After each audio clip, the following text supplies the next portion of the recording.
Kembali lagi bersama Eliminate Fear di sini.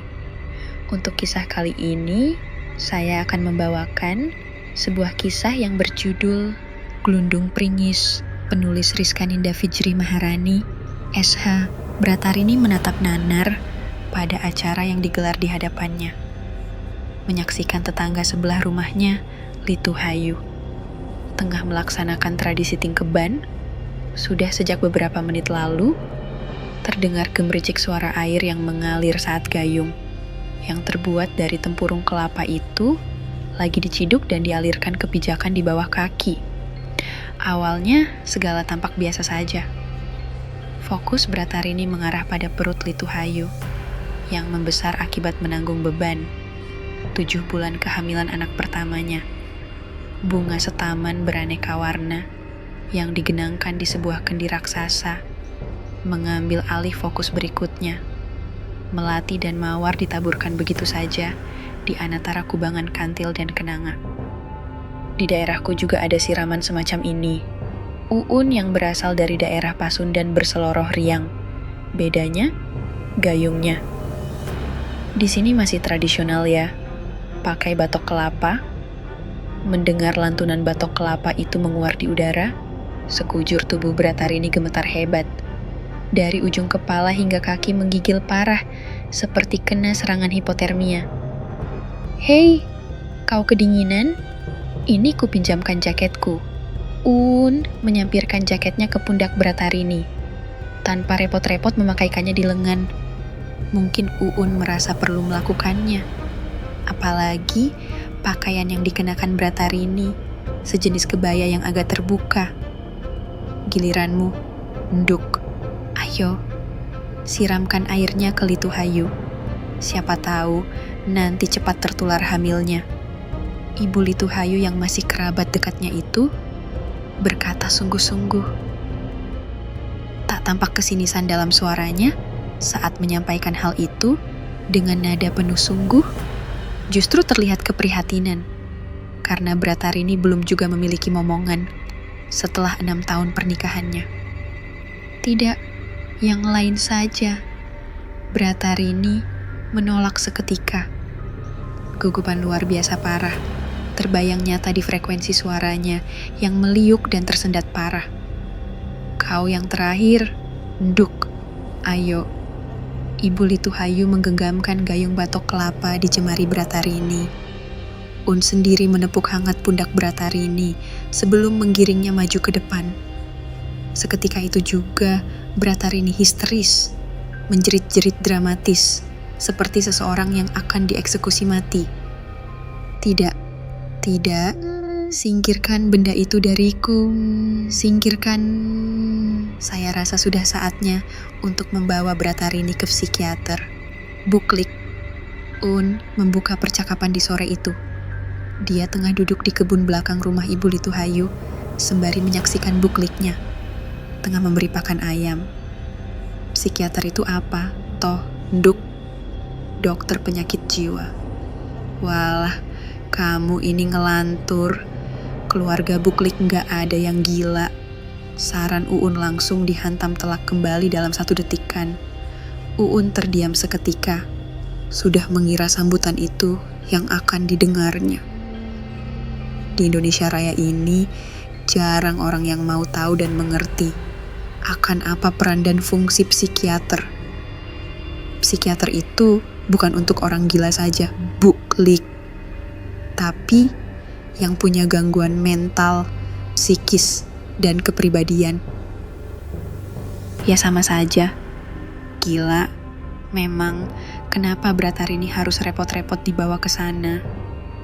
Apa Buklik nggak memperhatikan sikap aneh Bratarini soal batok kelapa tempo hari? Itu bukan pertama kalinya. Buklik, tempo hari waktu ikut saya beli kelapa di pasar. Bratarini jatuh pingsan sampai merepotkan orang-orang pasar. Mungkin Bratarini punya fobia. Oh, mungkin itu karena glundung pringis, bukan fobia. Bratarini suka kelapa kok. Sampai beberapa bulan lalu, glundung pringis, apa itu? Buklik? Cuman mitos, takayul kuno. Lituhayu langsung nyeletuk. Dia sendiri tengah duduk agak jauh dari mereka berdua, membersihkan bagian luar kelapa, memisahkannya dengan tempurung, agar sarabutnya bisa dipilah dan dijual ke pasar. Suara Bratarini yang memekakan pendengaran tiba-tiba ada di belakang. Seketika, mereka bertiga yang tengah membagi senja bersama terkejut, membalikkan badan secara spontanitas. Bratarini? Cemas Uun. Dia langsung bangkit ke arah sahabat baiknya itu. Wajahmu pucat sekali. Apa mau ku buatkan teh hangat? Itu, Bratarini membeliak. Matanya melotot tajam saat melihat batok-batok kelapa yang kini terhampar di rerumputan sehabis dicabuti serabutnya.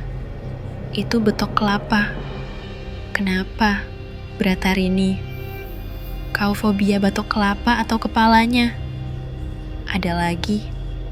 Kali ini pandangan Bratarini tertuju pada ayam hitam yang digenggaman Ibu Lituhayu. Nah, benar toh, ini pasti karena gelundung pringis, sampai ketakutan pada kelapa dan ayam. Makanya, Nduk, jangan suka keluar malam. Kalau terpaksa keluar, jangan lupa baca doa. Bratarini tak mendengar lantunan suara itu. Suara yang bertalu-talu di jerat otaknya tak lagi sama. Bratarini, ayo pulang. Hari sudah mulai gelap.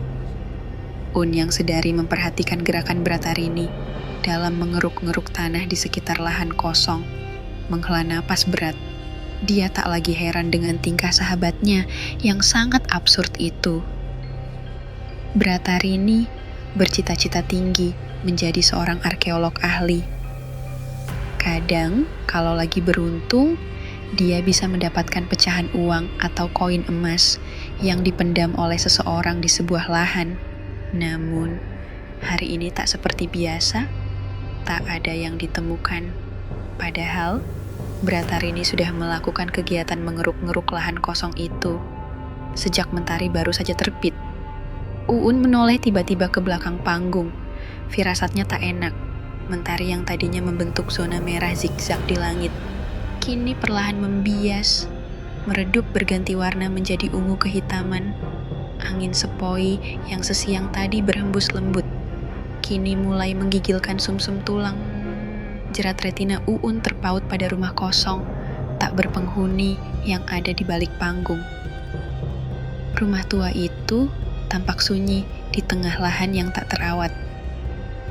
Rerumputan yang setinggi mata kaki menghalang ubin lantainya dari pandangan khalayak yang melewatinya.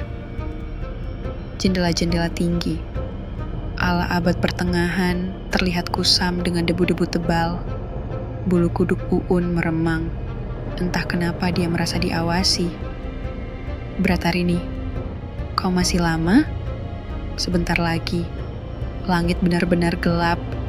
Dicekal lengan kebaya sahabatnya itu, meminta perhatian agar segera bangkit. Namun, pandangan Bratarini terlihat kosong.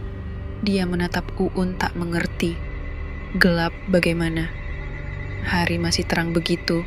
Kok? Dia menjawab singkat sebelum kembali ke kegiatannya. Mengeruk-ngeruk tanah, sesekali dia berhenti, membubuhkan catatan pada buku usang miliknya. Ada istilah-istilah ilmiah semacam Paleanthropus erectus, hingga Homo sapiens yang tak Uun mengerti.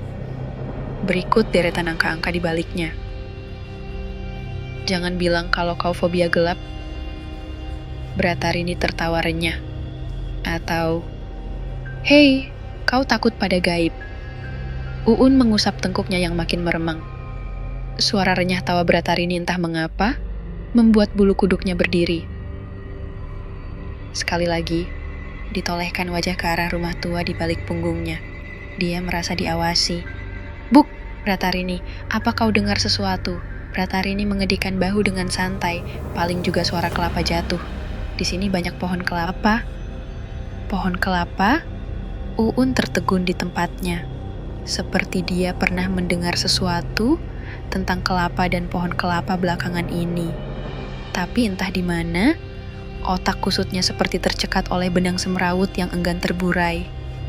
Kalau soal mengingat-ingat suatu, dia akui ingatannya terlalu rendah. Angin kembali berdesir, menghantam tingkap-tingkap kaca yang ada di lantai atas bangunan tua itu. Suaranya gaduh, seperti angin bertarung dengan alam. Brak bum.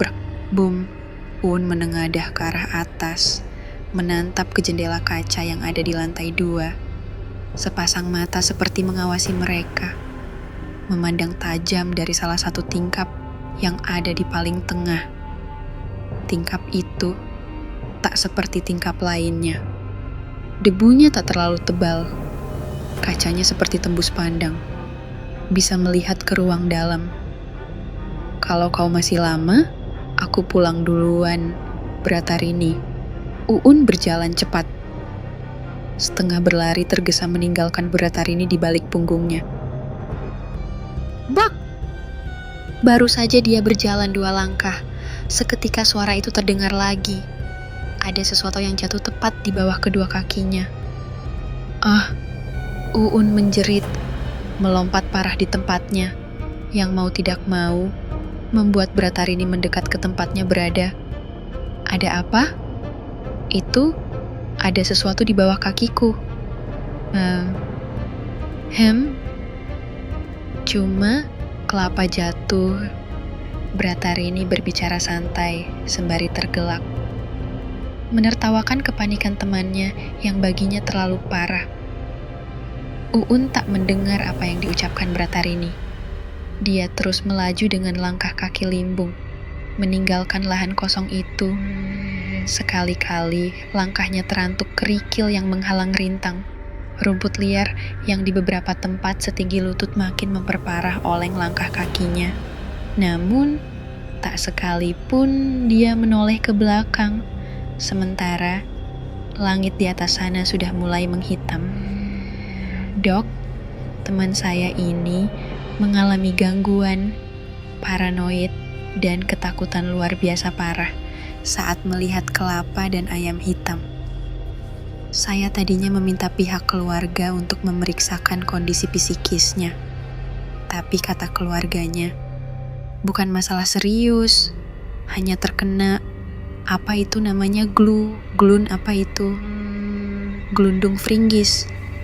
Psikiater yang duduk di balik meja periksa membetulkan letak kacamata rangkapnya. Saat Uun menjelaskan situasi, di sebelahnya, seorang wanita berusia 40 tahun hanya terlihat terpekur dengan dunianya sendiri, memilih jemari di sepanjang waktu berlalu. Tatapannya kosong, seperti tak berada di ruangan itu. Itu benar sekali. Dokter tahu apa itu. Psikiater itu tersenyum. Tentu saja, saya asli Kulon Progo. Awal mula mitos itu tersebar. Meski akhirnya mitos itu dikenal meluas ke Jawa Tengah dan Jawa Timur. Tetap saja asal mulanya di sini, Jogja, dari tanah ini. Gelundung pringis itu apa, dokter? Semacam pantangan Jawa atau apa? Psikiater itu tak menjawab, hanya kembali tersenyum samar. Etika profesinya sebagai seorang psikiater tidak membolehkannya untuk menakut-nakuti pasien atau pihak pengantarnya. Sekarang ada yang lebih penting daripada membahas itu. Dokter Parubaya itu menunjuk ke wanita yang duduk diam, terpaku, di sebelah Uun. Apa yang terjadi padanya? Dia mengalami ketakutan pada kelapa dan ayam hitam sejak 4 bulan lalu. Awalnya saya pikir itu hanya kebetulan biasa. Lama-kelamaan saya sadar, bukan itu yang terjadi. Pertamanya, dia pingsan saat membeli kelapa di pasar. Kemudian, pada acara demi acara, di mana ada kelapa dan ayam hitam, Uun terus mencerocos, panjang lebar, menjelaskan detail setiap situasi yang diingatnya. Sesekali, wanita di sebelah Uun bereaksi, seperti melompat-lompat dan sedikit terkejut di tempatnya. Tiap kali kata kelapa dan ayam hitam dilantunkan. Sementara saya periksa kondisi fisiknya dulu, ya. Psikiater itu membaringkan wanita sedari tadi, hanya terdiam itu di kursi nyaman yang seperti tempat tidur. Busa empuk yang diproduksi kursi itu bisa membuat siapapun terlelap seketika. Namun, wanita yang dibaringkannya itu makin tampak gelisah. Siapa namanya? Dokter itu membuka mata wanita itu sebelum menyorotnya dengan senter kecil. Tak ada jawaban. Hening. Apa Anda lupa siapa diri Anda? Kali ini yang disorot adalah sebelah mata yang lain. Nyaris tak ada gerakan. Bola mata itu menatap kosong, nanar. Sepertinya harus diadakan pemeriksaan menyeluruh lanjutan. Bu Uun, bagaimana kalau dia ditinggal saja di sini? Kami harus melakukan uji laboratorium. Bratarini. Sang psikiater menghela nafas lega. Pasiennya itu masih bisa diajak berkomunikasi. Rileks. Ya, Bu Bratarini, tenang saja. Pejamkan mata. Anggap sekarang Anda tengah berada di sebuah tanah lapang. Tanah yang penuh dengan hal-hal yang menarik untuk ditelaah. Psikiater itu memulai terapinya setelah Uun menjelaskan. Latar belakang ketakutan Bratarini dimulai pada malam itu, malam saat Uun meninggalkan seorang diri di tanah lapang tak berpenghuni 4 bulan lalu. Di situ ada angin sepoi, angin yang terlalu kencang dari biasanya. Tak ada reaksi berarti dari tubuh Bratarini. Dia hening, amat hening, seperti seseorang yang tengah dininabobokan di atas sebuah ranjang empuk. Sebuah rumah tua yang lama ditelantarkan, tampak berdebu parah. Tak ada pergerakan, berarti di rumah itu karena memang tak berpenghuni. Raga Bratarini bereaksi, terlonjak sedikit dari tempatnya. Seakan ada sesuatu dengan rumah tua itu. Rumah yang diliputi oleh pohon kelapa. Mata Bratarini terbeliak seketika. Dia seperti tak lagi peduli bahwa sang psikiater menyuruhnya memejamkan mata. Ada aura ketakutan yang membayang di wajahnya. Alang-alang dan rumput liar tak terurus. Terkadang buah kelapa mendadak terjatuh dari tempatnya. Bratarini mencekal lengan sang psikiater. Dokter, tolong saya. Dokter, dia mengancam saya. Wajahnya sangat mengerikan. Sang psikiater beradu pandang dengan Uun, yang menatap semua itu dari kursi tempatnya duduk. Tenang, ya, nanti kita selesaikan masalahnya. Untuk sementara, ada Bu Uun yang akan melindungi. Bratarini menggelengkan kepala kuat-kuat. Uun takkan bisa. Sosok itu, dia sangat menyeramkan.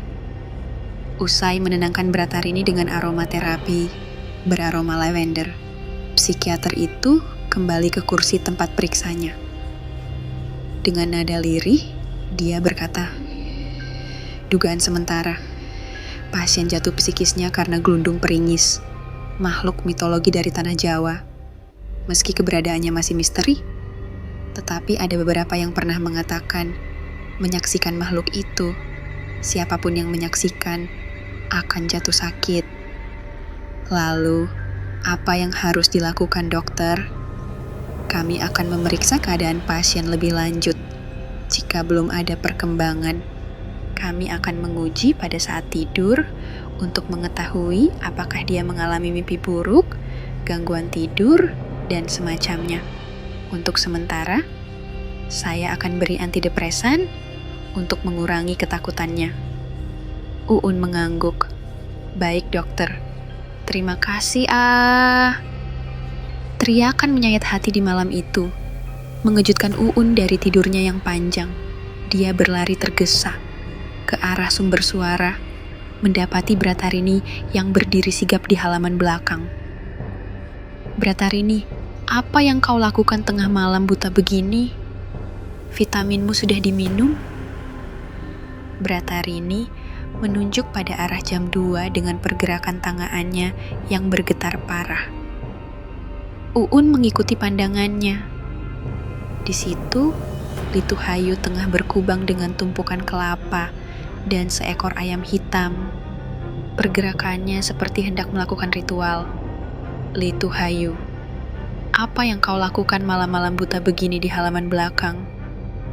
Memenggal kepala, Lituhayu menyeringai tanpa merasa bersalah.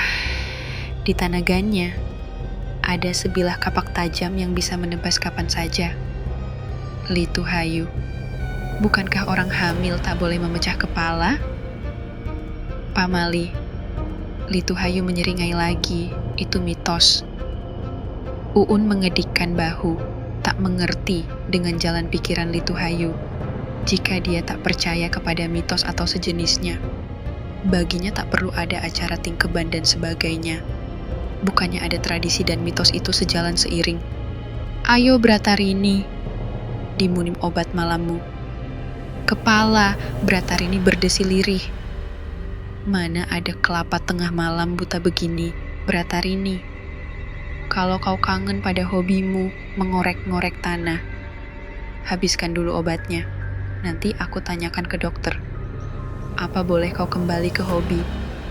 Lamamu, Uun merengkuh pundak sahabatnya yang makin menggigil. Diajaknya kembali ke kamar. Dia sendiri hanya seorang pendatang di tempat itu. Keinginannya untuk bekerja di luar tanah kelahiran membuatnya menginjak tanah Kulon Progo. Bingung sendirian di tanah itu ketika dia nggak sengaja bertemu Bratarini di persimpangan jalan. Bratarini menawarkannya tinggal gratis di tempat buliknya, ibunya Lituhayu.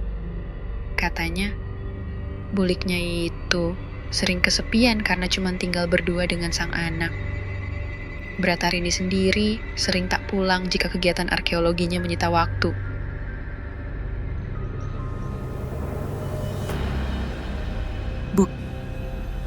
Bunyi kelapa jatuh kesekian kalinya di malam itu sama sekali tak mengganggu Bratarini. Uun baru saja pulang dengan tergesa-gesa di malam itu. Malam hitam tanpa sinar rembulan dan gemerlap bintang. Bratarini menengadah ke langit malam yang gelap pekat, namun tak ada tanda-tanda akan turun hujan. Dilanjutkan kegiatannya dalam mengorek tanah. Suara angin berderit malam itu luar biasa nyaring. Menghantam jendela kaca hingga rumah tua itu tampak berkeriut. Berguncang-guncang tertiup angin. Suara pintu yang dibuka dengan nyaring, seirama dengan hantaman angin semusim. Namun, Bratarini yang sangat memahami bahasa alam seketika terdiam, terpaku di tempatnya. Siapa itu? Hening, tak ada jawaban. Hanya ada suara kelapa yang digelundungkan di bawah kaki. Kalau kau gelundung pringis, aku sama sekali tak gentar. Apapun wujudmu, kalau kau berwujud tengkorak, aku malah sangat senang sekali. Bisa menjadi bahan penelitian arkeologi yang selanjutnya. Selanjutnya, ada sesuatu yang digelontorkan ke bawah pijakan kakinya lagi. Kali ini, bentuknya tak bulat sempurna, seperti batok kelapa, membuat Bratarini memakukan pandangan ke pijakan kaki. Tengkorak, teriaknya. Tengkorak manusia itu terlihat bersih, tak ada sesuatu pun yang tersisi, hanya tulang tengkorak yang selama ini dicarinya dalam kegiatan arkeologinya. Namun, usia tengkorak itu masih terbilang baru, seakan baru saja dikuliti dari bagian kulitnya. Diamlah dan segera pergi. Sebuah suara di balik bayang pohon kelapa terdengar mengerikan di malam gelap seperti itu. Namun, Bratarini sama sekali tak takut jika itu gaib. Maafkan aku jika mengganggu tidurmu, gelundung pringis. Aku tahu kau hantu baik, tak suka mengganggu jika tak diusik. Aku hanya ingin bermalam di sini sambil mencari bahan untuk penelitian. seakan menjawab ucapan Bratarini yang sama sekali tak gentar. Tiba-tiba seekor ayam hitam melaju cepat ke arahnya. Bulunya tak sepenuhnya hitam. Ada darah segar menetes di sana. Sini. Bratarini mengambil ayam hitam itu, lalu didekapnya. Merasa kasihan jika ayam hitam itu terluka. Di tengah malam, katak berpenghuni. Darah segar menetes deras. Namun, tak ada luka di tubuh ayam itu. Leher, badan, bahkan cekernya terlihat sempurna. Anyir darah yang menyeruak di penciumannya. Terasa amis, lebih amis daripada bau ayam yang disembelih. Bratarini sedikit kaget. Baru kali itu, dia sadar paruh ayam itu seperti mencatut sesuatu. Kulit manusia. Bratarini melangkah mundur, wajahnya bias, membias pasi. Seketika itu juga aliran darah di sekujur tubuhnya serasa hampir berhenti mengalir. Dia sering mendengar mitos soal gelundung pringis. Mulai dari takhayul kuno, bahwa dia suka menggigit orang-orang yang berkeliaran selepas maghrib. Menakut-nakuti orang lewat dengan wujud batok kelapa atau ayam hitam. Namun, tak ada kasakusuk yang menyebutkan ada darah di wujud gelundung pringis manapun. Gelundung pringis bahkan dikenal sebagai hantu yang tak menyerang sembarang orang. Dia hanya muncul begitu saja tanpa ada keinginan menakut-nakuti. Hanya saja semua orang yang melihatnya kebanyakan jatuh sakit. Tak kuat dengan wajah gelundung pringis yang nyaris 11-12 dengan kunyang. Buk, ada kelapa lagi yang jatuh dari pohonnya. Namun, kali ini diiringi suara lain. Hantaman suara kapak yang memecah sesuatu sebelum sesuatu digelundungkan kembali ke pijakan Bratarini. Tengkorak manusia dengan tetesan darah. Bratarini terus berjalan mundur. Ayam hitam yang ada di genggamannya otomatis terjatuh begitu saja, lepas dari terkaman jemari. Lagi dan lagi, kakinya terantuk sesuatu. Kelapa-kelapa di sejauh memandang. Namun, kubangan kelapa itu menyembunyikan sesuatu, tengkorak manusia yang masih segar. Sesosok perempuan yang berdiri santai di balik pohon kelapa tertawa membahana. Seolah puas telah selesai menjalankan misinya untuk menakuti Bratarini. Dia seorang arkeolog muda, dokter, baru saja selesai menempuh pendidikan S2-nya di bidang arkeologi. Dia suka mengkoleksi tengkorak, tulang belulang, apapun yang berhubungan dengan penelitiannya. Tapi, dia terus-menerus seperti itu, berbicara ngelantur sejak mengkonsumsi antidepresan. Apakah akibat efek samping obatnya? Psikiater itu menelaah keadaan fisik Bratarini. Di sekeliling kepala Bratarini, kini sedang dilingkarkan sebuah alat berbentuk lingkaran yang berisi potongan proyeksi film, mulai hal biasa seperti suara-suara angin yang di sekitar rumah tua hingga hal-hal menakutkan seperti gambaran makhluk-makhluk gaib. Layar proyektor di dinding belakang punggung Nyua menampilkan gambaran gelundung pringis. Mulai dari bentuknya yang dipercaya seperti batok kelapa, ayam hitam, hingga tengkorak manusia. Lampu yang dilingkarkan di sekitar kepala Bratarini berkedip 2 kali. Pertanda dia sudah merasakan kengerian. Apakah dia takut hantu atau sesuatu yang gaib? Tidak, dokter. Justru saya yang takut. Saya sering meninggalkannya saat dia tetap saja menjalankan hobinya mengorek-gorek tanah di gelapnya malam. Meski malam itu Jumat Kliwon pun, dia tak peduli. Katanya, gaib itu takkan mengganggu jika permisi dulu. Ucapan Uun ada benarnya. Layar berikut yang menampilkan bermacam makhluk gaib, mulai genderuwo, wewe gombel, hingga akar miming. Tak sedikit pun membuat Bratarini bereaksi. Selanjutnya, adegan terakhir menampilkan adegan pembunuhan brutal dari sebuah film Hollywood. Lampu di sekeliling Bratarini berkedip-kedip tanpa henti. Semua lampunya yang terdiri dari 5 digit. Tak ada yang padam sedikit pun. Rumah tua, pohon kelapa, ayam hitam, tengkorak manusia, darah segar. Psikiater itu bergumam sesaat sebelum tengkuknya meremang. Ikut saya, Bu Uun. Ada yang lebih berbahaya daripada teror gelundung pringis. Uun bangkit dari tempat duduknya. Dia tak mengerti apa yang terjadi. Yang dia tahu, psikiater itu memerintahkan beberapa asistennya untuk menjaga Bratarini dan menghubungi polisi. Buk, buk, buk. Suara kelapa jatuh dari pohon di malam itu semakin mengerikan dari biasanya. Beberapa detik sekali, ada saja kelapa yang jatuh ke bumi. Ada yang seperti batok kelapa utuh. Ada pula yang seperti sudah dipahat, berbentuk wajah manusia. Ayam berkokok menambah kengerian suasana. Konon, jika ayam berkokok di tengah malam dan gelap gulita, ada sesuatu yang terjadi yang berhubungan dengan gaib dan mistik. Suara tingkap-tingkap jendela yang dihembuskan angin bergelotak-gelotak menimbulkan kengerian yang semakin dahsyat. Uun menegada ke arah tingkap 2 rumah tua itu. Sepasang mata masih saja terlihat memelototinya dari jendela yang tak terlalu diliputi debu. Pak polisi, ada sesuatu. Sebuah sosok di lantai 2, ruang bagian tengah. Sekumpulan polisi dengan sigap mengepung rumah tua itu dari segala penjuru.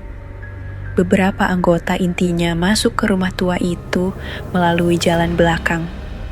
Jalan hanya dipisahkan oleh sebuah pintu tua. Saat itulah langkah polisi itu terantuk sesuatu, genangan darah. Genangan-genangan darah di sepanjang jalan. Seorang wanita yang tampak tengah merapikan kembali tanah bekas galian sebelum menutupinya dengan tumpukan batok kelapa. Litu Hayu, desis Uun. Tak percaya. Apa yang kau lakukan di gelapnya malam begini di sini? Anda kenal dia? Tentu saja, dia anak pemilik rumah yang saya tinggali saat ini. Polisi memborgol Litu Hayu, usut punya usut, di balik tanah galian yang tertangkap basah kali ini ada kubangan tengkorak manusia. Tengkorak yang dikuliti sehingga susah untuk mengidentifikasi satu persatu tengkorak tersebut. Setelah itu, tim forensik bergerak cepat mengidentifikasi pecahan-pecahan tubuh yang masih tersisa di lokasi. Tak banyak yang tertinggal, hanya organ seperti usus yang sengaja diurai dari tempatnya. Tim kepolisian lain sibuk menggali tanah sekitar, mencari bukti lain yang bisa ditemukan. Sejauh yang sudah ditemukan, ada 10 tengkorak manusia. Apakah kau menemukan sesuatu di dalam bangunan tua itu? Tanya kepala polisi pada anak buah yang bertugas mengidentifikasi barang bukti. Tak ada. Bahkan saat digerebek, bangunan tua itu sunyi. Tak ada siapa-siapa di dalamnya. Bagaimana dengan ibu kandung Litu Hayu? Dia punya alibi, telah menjual kelapa di pasar saat semua pembunuhan terjadi. Para petugas polisi itu akhirnya mengemasi barang bukti yang bisa dikumpulkan sebelum bersama-sama meninggalkan area. Bak, bak. Bratarini tidak melihat ke arah apa yang menghantamnya di bawah kaki.